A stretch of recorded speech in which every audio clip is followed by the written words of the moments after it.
This film was made to give voice to Black, Asian and ethnic minority members in the T&G. It talks of their journey from the 60s, telling their experiences and what it has meant to be in our union. This is their story.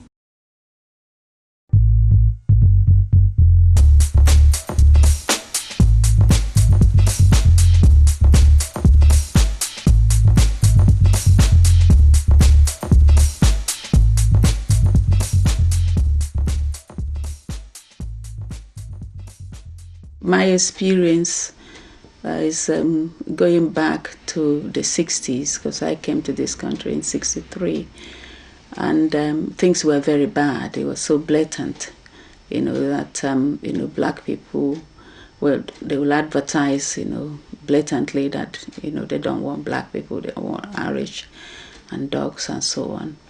And the union weren't any different from the system. The union's discrimination was also blatant. When I joined Ford's Motor Company in the early 70s, I realized then that when it comes to trade unionism, ethnic minority, so much so black, wasn't involved. And I thought I can do something to contribute to improve the working condition for my colleagues. I joined the Transport General Workers Union in 1974 when I first joined as a bus conductor in Bradford, West Yorkshire. And when I joined up, I saw my colleagues, other Asian black workers, in fact, when they were coming on buses, they were having to pay bribes to middlemen to get a job, when in fact jobs were plentiful. And I got involved with the union structure because I felt there was injustice taking place, and this had to be put right, and that was really my starting point when I got elected as a shop steward very quickly by the other workforce, because they felt what I did, breaking this corruption scandal, was the right thing to do at the time. Back in the early 80s, we had a number of supervisors that we had concerns about because of their views. We believed that they were part of the far right National Front. And we could never really prove it, but we had a bit of luck because one of the people we had this belief about actually was caught, or you could say red-handed, but a bit of a pun. He was planting a bomb in a left-wing bookshop somewhere in North London. The thing went off and nearly blew his hand off, so after that happened we didn't really have too much problems in proving the point, I think. That person now is one of the major organisers in the BNP, but going back all those years ago, it was very difficult to actually prove what their true motives were. They were just supervisors with a bit of an attitude. We used to regularly get all sorts of racist graffiti on toilet walls, and it's just something we had to live with, and we experienced a lot of racist literature from various people. We even had supervisors hand out stuff in the past. And on one such occasion, on the main line, it was on the assembly lines, two foremen were handing out a racist leaflet which insulted almost every type of ethnic group you could think of. And it was supposed to be like a joke sheet where it made fun of people. The workforce stopped work. There was a near riot because the supervisors, instead of apologising or trying to back off, tried to discipline people and take them on. As a result of that night, because on the night shift, a whole series of meetings took place with our unions, and we developed the first diversity policy possibly in the country. And that's gone on to bigger and better things. And on paper, I suppose our diversity policy is probably the best there is in this country. We're not there yet, but we can safely say we led the way, particularly in the 70s. I was working for a small firm, and at the time I was the only black person working there. And I'm a good craftsman, and I was doing my job quite well, and but constantly there were two supervisors who keep harassing me and speaking to me in a derogatory manner. And I was conscious of this, but not able or strong enough to sort of take it forward. They didn't have a structure in place for me to take it to a manager as such, being a new company. But the other employees noticed this was happening, and they went and talked to the director about it. And he came down and he spoke to me and said he was sorry, and he does not tolerate such activities in his company. And he went and he had a good talk with the supervisors involved. I can't exactly tell you exactly what was said, but they didn't like what went off. And very soon after, one of the supervisors left the company, and the other one, he couldn't have been much nicer. You know, he was a bit over the top. But what I'm trying to get at is that when these sort of occurrences happen, they do damage the individual as well, because the damage was done. And as soon as the opportunity arose for me to leave that job, although it was a well-paid job, I picked myself up and I went. And I must say, although some people sort of do not like to admit it, but it had some effect on my life.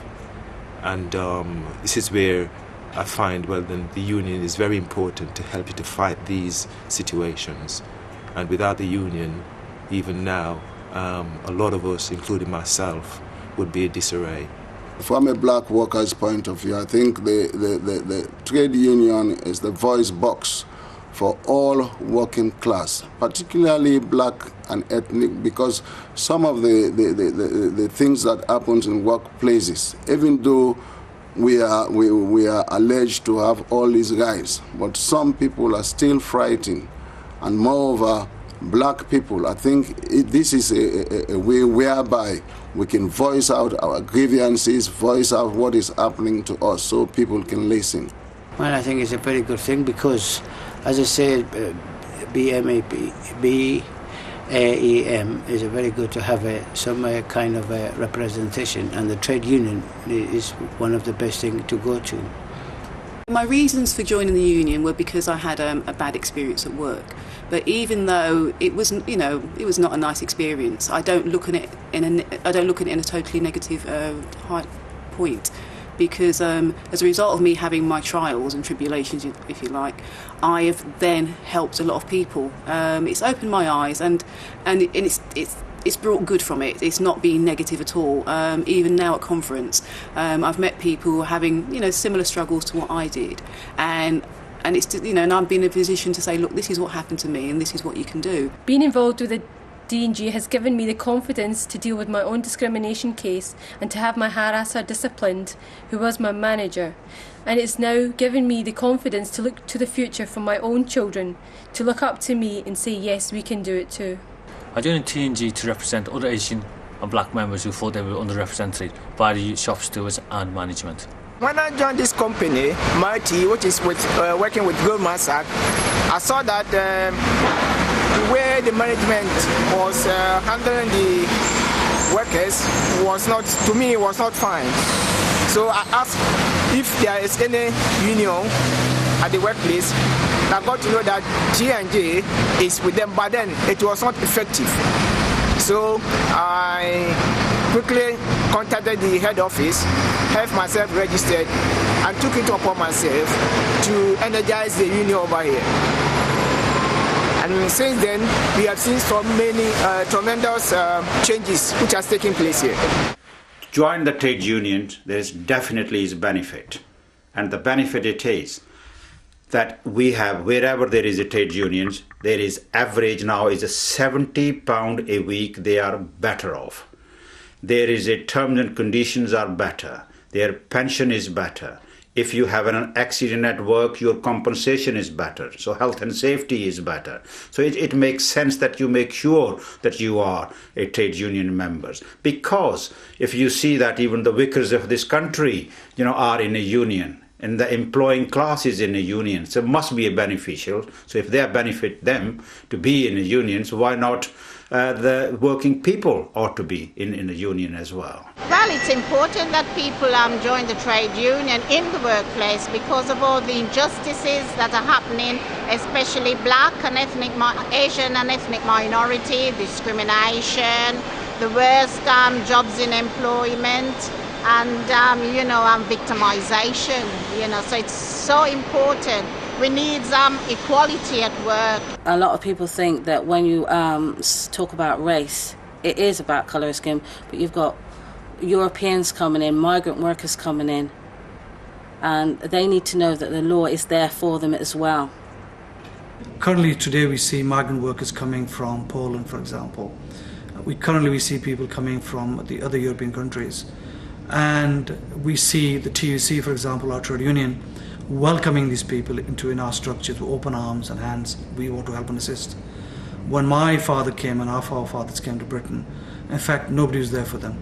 And I know many other black people who want to make sure that the suffering that my parents went through, my forefathers went through, those suffering is the black immigrant workers and black workers of the future in this country don't have to go through this. We have to, take equalities very, very seriously. Recognize, that the fact that the system uses that division to, control us. The women, black people, disabled, gays and lesbians, all disadvantaged people has to be part of the, of our collective bargaining. We cannot bargain for some and leave some out. As women in general, I personally don't want anything for free. Nobody don't owe me anything. I don't expect anyone to give me anything. But what I'm saying is that what I work for, what I earn and what I deserve, I expect to get. When I first joined Foods, I was surprised to see how male-oriented the workforce were. And I remember I used to, as a youngster at it, you're very enthusiastic. I used to ask the question, why are we not employing women? And then the story I'd always been told, they're not strong enough to cope with the strain of the work that we carry out. And I used to give tell them of other industry that I work in, manufacturing, that's engineering industries, where a lot of women there, and they complete as good as the male counterpart. There were no problem. And I could remember there were some of my colleagues, trade union rep, who said, no, this would never happen. And I must say that I was proud to know that as time went by, that it was forced on the Ford Motor Company to change a policy from being a male-oriented employer to now that we have women and they do as much or even better than some of our male counterparts. We're coming up to an anniversary as well, Alf, just on there, where the sewing machinists that Ford employed used to make seats down the road. I think it was 21 years or 20 years to the state, where although they employed women to do this work, they employed them on a lesser rate. Yes. They weren't getting equal pay. But what's interesting, if you manage to tell or remind people back in the plant about the dispute, a lot of people say and remember it and say, oh yeah, I remember that, because I remember it, because I was a young boy at the time, 20 years ago, believe it or not. And the word was, when they took strike action for equal pay, everybody as they're getting laid off, because I got laid off. I didn't join them on strike. I got laid off because they closed down the whole site. Something like 40,000 people out on the skids, because these handful of women took them on. Most of them were Asian as well, which is good. But at the time, people said, they'll be back to work in 2 weeks. They took them on for 5 weeks. They won. It's historic victory for equal pay in terms of the labour movement in this country. After joining the Transport and Workers Union, I was selected to represent to national race equality, and that made me so proud. And being the delegate coming from my region to national was a good honor to me. And when I went there first time, and the reception I had from my national committee, everybody made me so welcome. Well, when I first joined in 1987, it was a closed shop, so we had to join up the union. But you can only become a member, you can never become onto the committees or even become a rep, because it was all dominated by the 50-year-old whites, males. Women and the black and ethnic could never get onto committees. It was 1987 when, in fact, there was a binary delegate conference held in Scarborough, and I was probably the only black delegate who was there in attendance. I didn't see anyone else. And there was a motion moved by Region 1 branch saying that there should be a steering committee set up to look towards how we can involve black workers. When we went private in 91, 92, that's when it sort of changed a little bit more, because all the old timers went, and we that stayed on, we decided that we needed to change the face of the branches and the union, and since then we've been progressing slowly, not quick enough, but slowly, but we'll get there. Day one when we started, it was 12, 13 years ago now. It used to be called Working Party, and then Advisory Committee, and now it's in our union rule book. It is constitutional, the rest same as the women. Currently we have 5 black members sitting in the General Executive Council, and I know many more members through our regional committees, trade group structures. In fact, these people were there many years ago, but it was said at that time by many people, well, we just can't find black people. I said this, we were always there all along. We just needed a bit of encouragement to be involved.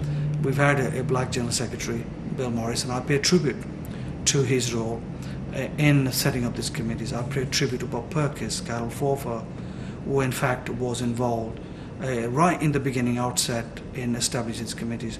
And of course our current National Secretary, Colette Corkhurst, she's making a tremendous contribution, and it continues to be an excellent role model for black people. And I'm pleased to say that now the current situation is that we have in the region of 60 new organisers, and 1/3, 33% in fact, are black or Asian.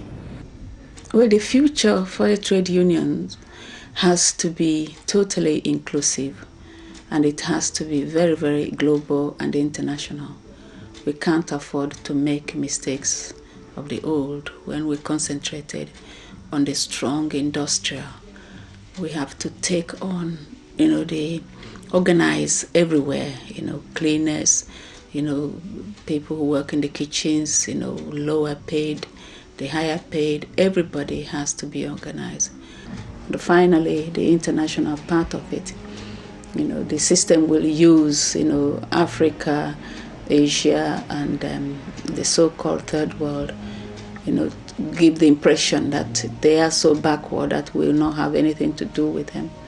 But it's our duty to make sure that that solidarity, that link, is always there, so the workers all over the world know that, they are part of an international movement. I like to see that if an employer move his or her work from Britain to a country where they can make more profit, it is the same unions meet them over there whenever they move that work. I think we've got to be well organized. We've got to be united. We've got to, take the fight on ourselves. We can't afford to let other people do the fighting for us, because that's the only way we can improve our standard of living for ourselves and for our future generation.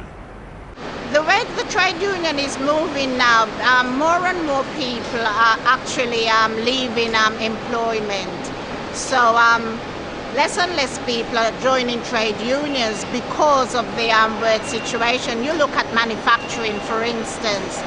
So therefore, trade union has less members now than in the 70s and 80s. The density of our union membership is very, very thin. The working people are only 29% in this country. Working people are union members. Especially we have a concern about the young people. They are about 11% under the age of 24 who joined the union. So we've got big work to do. Even though the unions are active, we need to promote it more within the workplaces, community centres, religious organisations. We need to let people know that there is something out there for them, and they're not alone in this. And it's about getting union back on the map. I'm just urging all black and ethnic members to find out how, because up till now some of us doesn't know how to become a union member. If you don't know, please find out how. Ask friends, relatives, and they will be able to help you. So it is advisable for all of us to be a member, a part of this great movement. The more members they get, the more stronger the union becomes. I think the trade union can do, which they're doing now better, but they can do much better for the future, is to encourage black and ethnic minorities to get more involved within the union. We keep talking about trying to recruit black members and ethnic minority. Recruiting them is one thing, but when they come along and see that all they see is middle-aged white men sitting up there, they're going to think this is a waste of time. It's not for me. If they're not there to represent me and to reflect me, how are they going to know what I want as a black person or an ethnic minority person? They're going to just go. You'll have them joining, but they won't stay. Any black union member who's probably wavering, or should I not get more involved in the union, then the answer is get involved, because without people on the ground, at grassroots level, getting involved, nothing will move forward, nothing will change, and that's really important that everyone participates, and however little that is, it's still something, and it just pushes the agenda forward for black people within today's workplaces and within our union.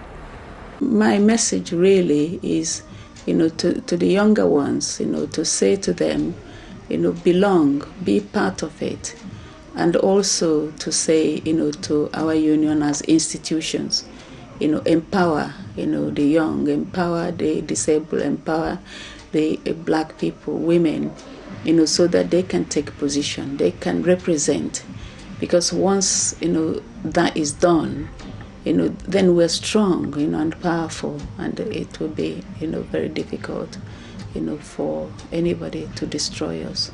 Everybody just think positive, and you've got to fight for yourself and get more involved and more involved and more involved. We need to challenge discrimination at all levels and at all times, and to show that we can carry on with this struggle and we will not give up.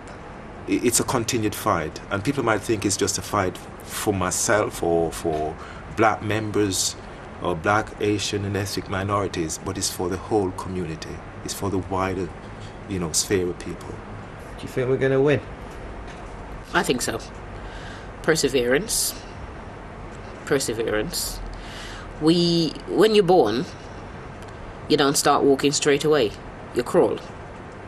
And then you walk. And after that you run. It takes time. We don't want it to take a lifetime. We know that everything is not done overnight, but we would like to see it done with a little more speed than it's been done at the moment. The working class are the voice of the people. If the working class can get together, definitely we will win this battle. Because without working class, people's power is what I personally believe in. We've got the moral high ground, and we've got the determination by all the reps and all the members, and anyone who doesn't think we'll win. Should watch their backs.